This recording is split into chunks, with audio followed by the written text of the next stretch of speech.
Hey guys, just really quickly I wanted to go through some variations just to give you some ideas about some things you could try. So this is the mug that I made in an earlier video, and again I really like this mug a lot. Nice simple straight up shape with the handle. Using this same basic shape, I've made a few variations just so you can kind of see, and maybe this will give you some more ideas. So the rest of these don't have handles on them yet. I just wanted to show you what they look like before they have handles. So this is a simple variation just where I curved it by both pushing out in the bottom and then pushing in a little bit and just keep working that around. This is, I think this is actually gonna be pretty nice once I get a handle on it. It may be a little bit like the shape of a daffodil, which might be nice too for spring. This one also was just a straight cylinder, and then I started playing around with the, that little wooden dowel. I just used it to press into the clay each time, and because I was holding it like this with my fingers on the inside and then using the dowel to push down, it actually curved the pot around my finger. So I didn't actually intend it to curve, but it curved, and that was kind of cool. And so yeah, anyway, nice texture here. One quick thing, it may be really tempting to try to draw or write your name or something on the pot. The glazes we're using are a little bit on the thick side, so I'm not 100% sure that's going to work if the lines are really skinny. So like if you use the nail to do it, I'm not 100% sure that's gonna work. It would work maybe if you put it on the bottom, because we're not gonna be able to glaze the bottoms of these anyway, and that way it'll stick out. So I wouldn't at this point recommend drawing on the pots, but there's other kind of decorative things I'm gonna show you later. So anyway, but that's a nice, easy, decorative texture. Anything you can find around the house that you wanna push into the pot could be really interesting.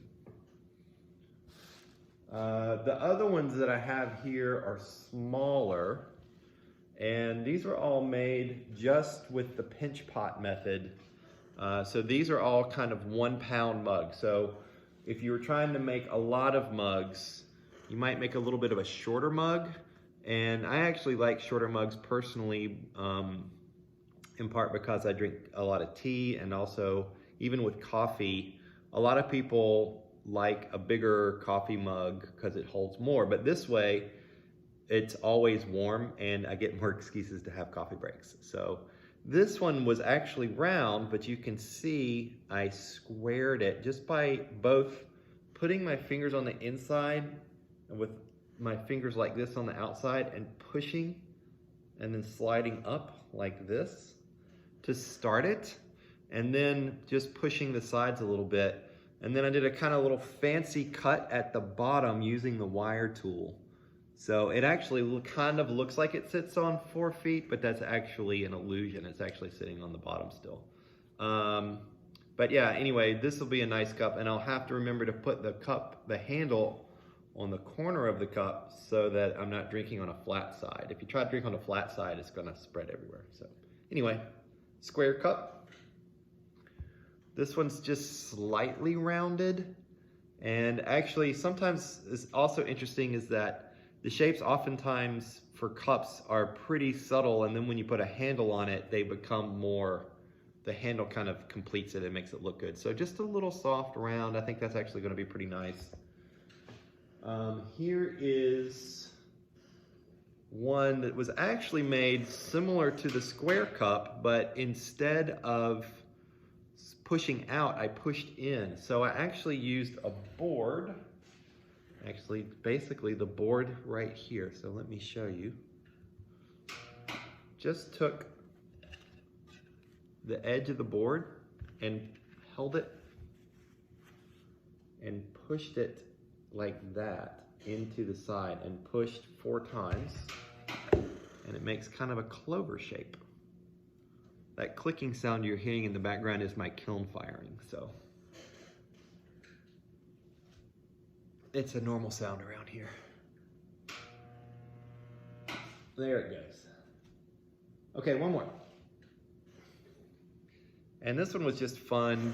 All I did was make a bunch of little tiny balls of clay out of some leftover clay. And I just covered the whole thing in little balls.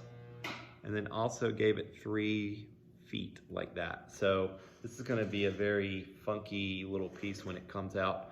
One thing about this is if you want to attach clay to the side, make sure you score and slip. That's really important. If you just push it onto the side, it'll stick now, but it won't stick later. So I scored and slipped every little ball onto here. So, okay, there's a few variations. Looking forward to seeing what you guys come up with. See you later.